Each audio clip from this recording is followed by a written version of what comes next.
दोस्तों, ये मनुष्य का एक विचार है और सोच भी है कि वो भविष्य को जानना चाहता है। वर्तमान में जीने के बदले वो भूतकाल की बातों पर बहुत बातें करता है। परंतु क्या आप जानते हैं कि संसार का भविष्य परमेश्वर ने निर्धारित कर रखा है? दोस्तों, ये अध्ययन इसी बात पर आधारित है कि जो दर्शन परमेश्वर ने दानियल की पुस्तक में दिया है, उसके आधार पर वचन क्या कहता है। इस बात को जानने के लिए दोस्तों आइए हमारे साथ इस अध्ययन में शामिल हो जाइए और जानिए कि भविष्य के विषय में परमेश्वर का वचन बाइबल क्या कहता है।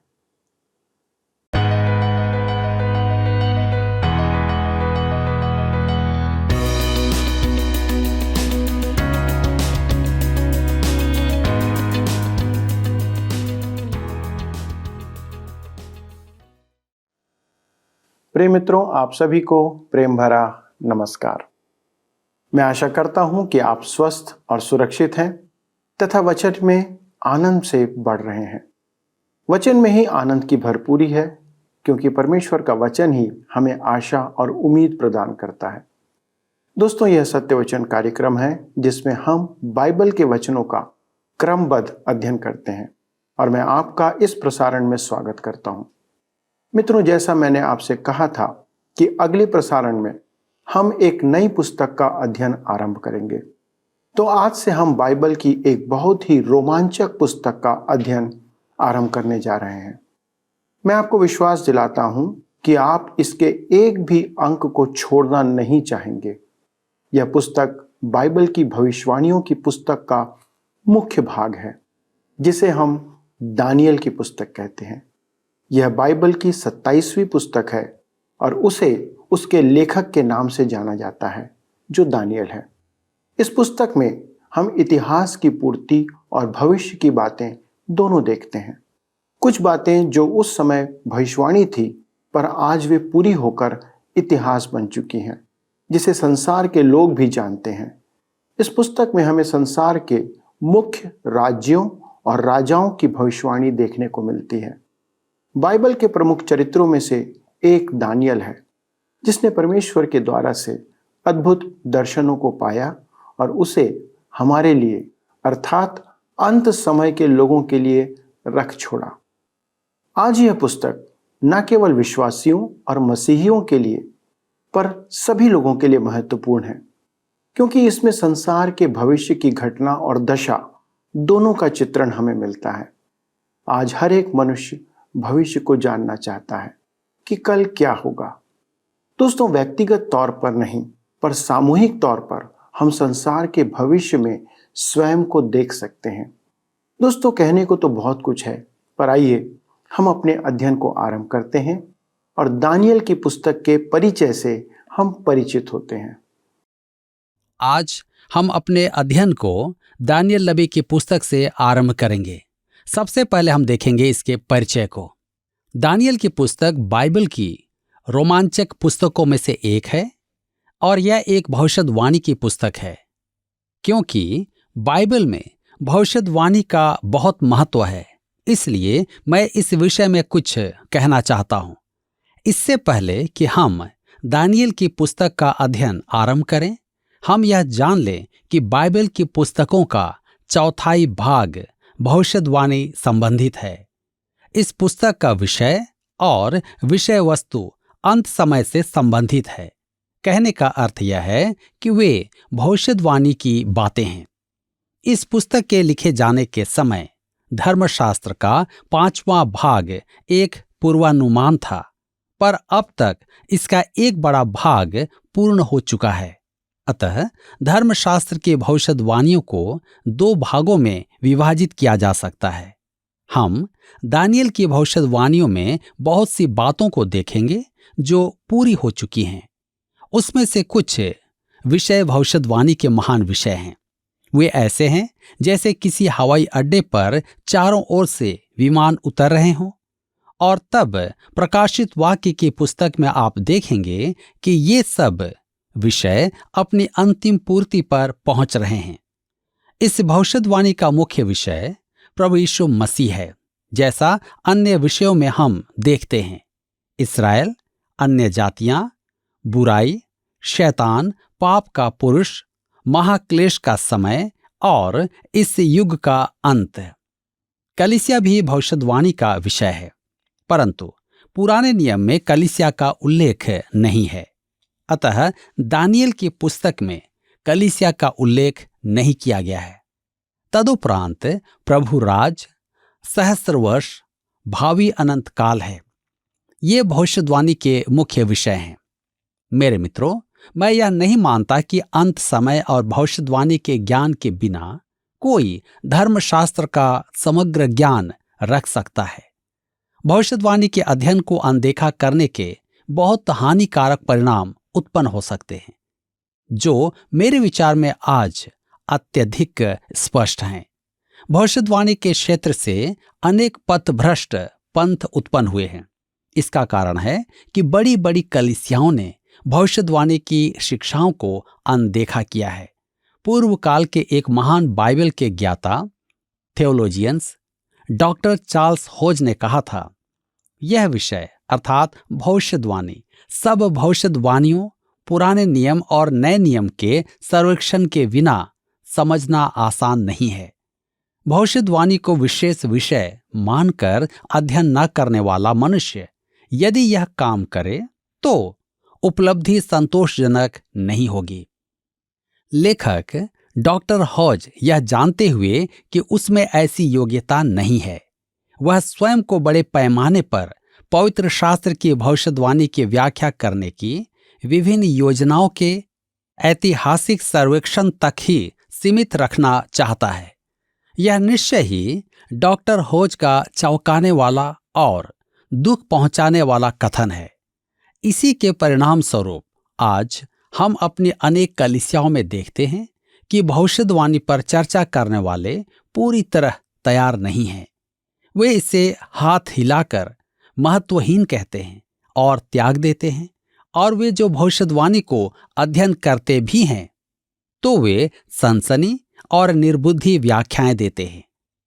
दानियेल की पुस्तक विशेष करके ऐसे अनेक जनोत्तेजक लेखकों का विषय है। मेरे मित्रों, दानियेल की पुस्तक बहुत महत्वपूर्ण है। अतः यह ठीक वैसे ही शैतान के वार का विषय भी है जैसे यशायाह की पुस्तक रही है और है। यशायाह को भविष्यद्वक्ताओं का राजकुमार कहा गया है, तो मैं कहता हूं कि दानियेल भविष्यद्वक्ताओं का राजा है। धर्मशास्त्र की ये दोनों भविष्यवाणियां बहुत महत्वपूर्ण हैं और विशेष करके अविश्वासियों के द्वारा इस पर बहुत प्रहार किए गए हैं।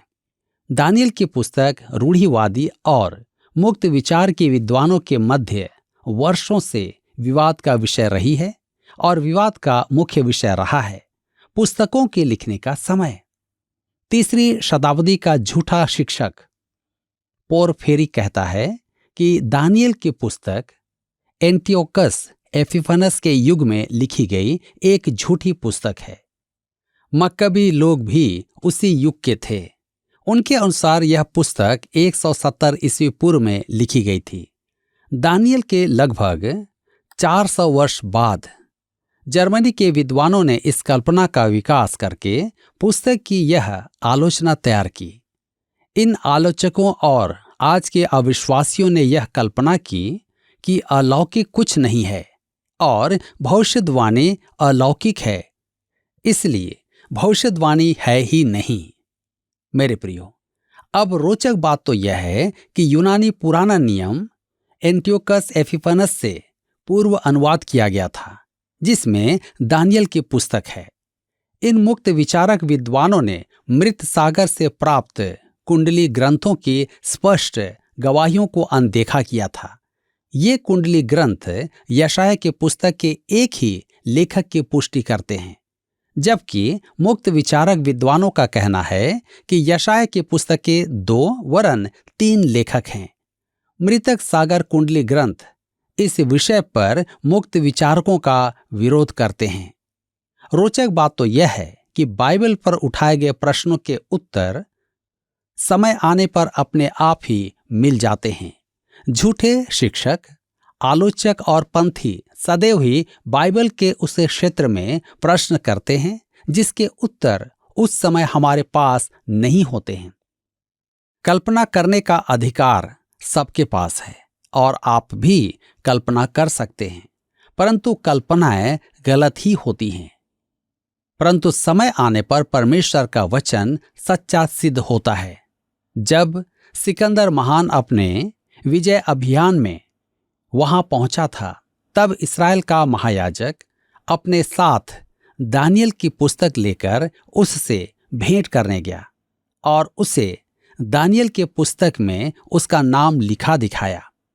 यह देखकर सिकंदर महान ऐसा प्रभावित हुआ कि उसने यरूशलेम का नाश नहीं किया, वरन शांतिपूर्वक आकर मंदिर में आराधना की। ये सब तथ्य आलोचकों का मुंह बंद करते हैं, परंतु वे इन्हें अनदेखा करते हैं। मैं विवाद करने की अपेक्षा दानियल और दानियल की पुस्तक को न तो झूठ न ही छल कहता हूं।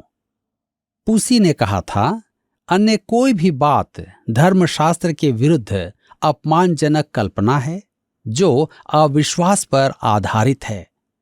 सर आइजक न्यूटन का कहना था, दानियल की पुस्तक का इनकार मसीही धर्म का इनकार करना है। प्रभु यीशु ने फरीसियों को पाखंडी कहा, परंतु दानियल को भविष्यद्वक्ता कहा था। मत्ती रचित सुसमाचार 24 अध्याय उसके 15 पद में और मरकुस रचित सुसमाचार 13 अध्याय उसके 14 पद में हम इसे पाते हैं। मैं प्रभु यीशु की बात मानता हूं जो अपनी बात बदलता नहीं है। प्रभु यीशु का सत्यापन प्रत्येक विश्वासी के लिए सत्य और पर्याप्त है, चाहे वह आलोचकों के मत को देखता हो या नहीं, और रूढ़िवादी विद्वानों के प्रतिवाद के अध्ययन बिना सत्यनिष्ठ पवित्र जनों को संतोष प्रदान करता है। हम अन्य किसी भी भविष्यद्वक्ता की तुलना में दानियल के बारे में सबसे अधिक जानते हैं। यहोयाकीम के राज्य के तीसरे वर्ष 606 ईस्वी पूर्व में बेबीलोन बंदी बनाकर ले जाने से राजा कुसरुक के पहले वर्ष 536 ईस्वी पूर्व तक वह अपने जीवन और सेवा बंधुआई के संपूर्ण 70 वर्षों से जुड़ी है। पुस्तक के आरंभ में वह एक किशोर है, अंत समय में वह लगभग 80 वर्ष से अधिक का वृद्ध पुरुष है। दानियल के विषय में परमेश्वर के विचार हैं। दानियल 10 अध्याय उसके 11 पद में लिखा है, हे दानियल, हे अति प्रिय पुरुष, यही कारण है कि मैं आलोचकों का पक्ष लेना नहीं चाहता। एक दिन स्वर्ग में मैं दानियल से भेंट करूंगा और वह अति प्रिय पुरुष ही होगा। उसकी प्रतिष्ठा वास्तव में महान होगी। दानियल के जीवन को उजागर करने वाले 3 शब्द हैं: उद्देश्य, प्रार्थना और भविष्यवाणी। आइए हम देखेंगे। पहला, दानियल उद्देश्य गर्मित मनुष्य था। दानियल के पुस्तक 1 अध्याय के 8 पद, 6 अध्याय के 10 पद में हम पाते हैं, राजा के आदेशानुसार सबको एक ही भोजन खाना था, परंतु दानियल और उसके साथियों ने मूसा की व्यवस्था पालन करने का निर्णय लिया। दानियल के जीवन में एक उद्देश्य था और संपूर्ण पुस्तक में यही प्रकट है। उसमें साहस था कि अपने पांव पर खड़ा होकर परमेश्वर का वचन सुनाए। परमेश्वर दया करे उन मनुष्यों पर जो आज संसार में उसके संदेशवाहक होने का दम भरते हैं, परंतु परमेश्वर का वचन सुनाने का साहस उनमें नहीं है। मैं आज उन मनुष्यों के लिए परमेश्वर को धन्यवाद कहता हूं जो आज परमेश्वर का संपूर्ण वचन सुनाते हैं, जिनमें भविष्यवाणी भी है। भविष्यवाणी हमें सनसनी और पागलपन में नहीं ले जाएगी, परंतु हमें परमेश्वर का भय मानना सिखाएगी और पवित्र बनाएगी। पहला यूहन्ना की पत्री 3 अध्याय उसके 3 पद में यूहन्ना कहता है, जो कोई यह आशा रखता है वह अपने आप को वैसा ही पवित्र करता है जैसा वह पवित्र है। मेरे मित्रों, भविष्यवाणी का अध्ययन हमारे जीवन को पवित्र करेगा। अब हम दूसरी बात देखेंगे। दानियल एक प्रार्थना करने वाला मनुष्य था। हम दानियल की पुस्तक 2 अध्याय उसके 17 से 23 पद, 6 अध्याय उसके 10 पद, 9 अध्याय उसके 3 से 19 पद और 10 में हम देखते हैं। इस पुस्तक में दानियल के प्रार्थना के जीवन की अनेक घटनाएं हैं। प्रार्थना ही के कारण वह शेरों की मांद में पहुंचा। यह प्रार्थना के उत्तर के बारे में कैसा है? परमेश्वर ने उसे चमत्कारी रूप से बचाया। वह प्रार्थनाशील मनुष्य था। अब हम तीसरी बात देखते हैं। दानियल भविष्यद्वक्ता था। दानियल की पुस्तक का विभाजन बराबर का है। प्रथम आधे भाग में इतिहास है और दूसरे आधे भाग में भविष्यवाणी है। दानियल द्वारा प्रस्तुत भविष्यवाणी की रूपरेखा के आधार पर सब भविष्यवाणियां स्थित हैं। दानियल 2 में नबूकदनेस्सर की प्रतिमा और दानियल 7 में पशु की भविष्यवाणी की संरचना है। दानियल 9 में 70 सप्ताह रीढ़ की हड्डी हैं जो अपने स्थान पर उचित बैठती हैं। दानियल की पुस्तक का मुख्य पद है अध्याय 2 पद 44।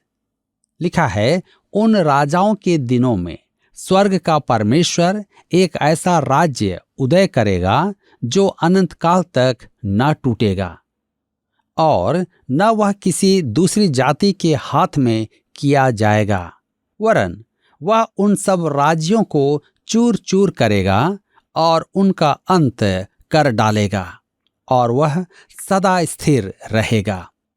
डॉक्टर कैम्बल ने दानियल के पुस्तक को यह शीर्षक दिया, संसार के राज्य में परमेश्वर का स्थायी राज्य। यह पुस्तक परमेश्वर की सार्वभौमिक प्रभुता की पुस्तक है। इसमें भविष्यवाणी इतिहास में बुनी हुई है कि मूर्ति पूजा, निंदा, अभिमान और अन्य जातियों की असहनशील प्रवृत्ति पर परमेश्वर की प्रभुता है। विशेष करके अध्याय 12 पद 4 अन्य जातियों का समय है। हम लूका सुसमाचार 21 अध्याय उसके 24 पद में भी पाते हैं और अंत समय दानियल 8 अध्याय उसके 17 पद, 11 अध्याय उसके 35 और 40 पद में है। इसको संयोजित करता है जो इस्राएल का महाक्लेश का युग होगा। ये घटनाएं प्रभु के सहस्र वर्षीय राज्य में अंत होती हैं। दानियल की पुस्तक 12 अध्याय के 4 पद में लिखा है, हे दानियल, तू इस पुस्तक पर मुहर करके इन वचनों को अंत समय तक के लिए बंद रख। बहुत लोग पूछ-पाछ और ढूंढ-ढांड करेंगे और इससे ज्ञान बढ़ भी जाएगा। दानियल की पुस्तक अंत समय की भविष्यवाणियों के साथ राजनीति के विषयों पर भी चर्चा करती है। वह इस संसार में सक्रिय घटनाओं और विषयों के अंतिम परिणाम भी प्रकट करती है। वह इस प्रश्न का उत्तर देता है, जगत पर कौन राज करेगा? इस प्रश्न का उत्तर नहीं देती है, संसार कैसे मन फिराएगा? दानियल की पुस्तक धर्मशास्त्र के अन्य भाग को समझने में सहायक है। जैतून के पर्वत पर चेलों से बात करते समय प्रभु यीशु ने केवल दानियल की पुस्तक से संदर्भ दिया था। दानियल की पुस्तक के बिना प्रकाशित वाक्य की पुस्तक मात्र एक पहेली है। दूसरा थिस्सलुनीकियों की पत्री 2 अध्याय उसके 3 पद में पौलुस, जिसे पाप का पुरुष कहता है, उसके स्पष्टीकरण और सविस्तार व्याख्या के लिए हमें दानियल के वृतांत की आवश्यकता होगी। तो आइए हम आते हैं दानियल के पुस्तक उसके अध्याय 1 में, जिसका विषय है यहूदा का पतन और यरूशलेम का विनाश। दानियल परमेश्वर के प्रति सच्चा रहने का निर्णय लेता है।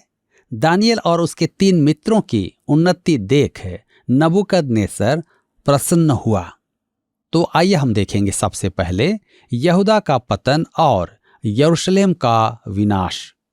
दानियल की पुस्तक 1 अध्याय उसके 1 पद में लिखा है, यहूदा के राजा यहोयाकीम के राज्य के 3 वर्ष में बेबीलोन के राजा नबूकदनेस्सर ने यरूशलेम पर चढ़ाई करके उसको घेर लिया।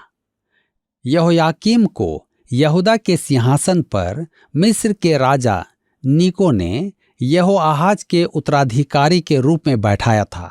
ये दोनों ही ईश्वर भक्त राजा योशिय्याह के पुत्र थे, जिसने यहूदा में अंतिम धार्मिक सुधार किया था, जिसे हम दूसरे राजाओं की पुस्तक 23 अध्याय उसके 31 से 37 पद में पढ़ते हैं।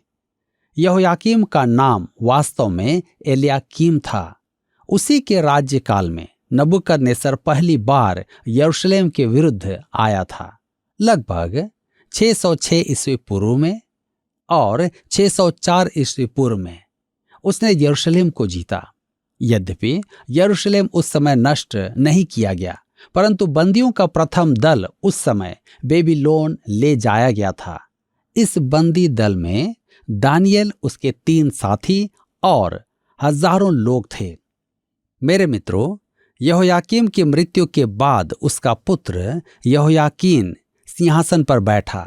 उसने नबूकदनेस्सर से विद्रोह किया और परिणाम स्वरूप नबूकदनेस्सर ने 598 ईस्वी पूर्व में उस पर चढ़ाई की और इस बार भी उसने यरूशलेम को नष्ट नहीं किया, परंतु राजा, उसकी माता और परमेश्वर के भवन के सब पात्र तथा इस बार और अधिक जन बेबीलोन बंधुआई में ले जाए गए।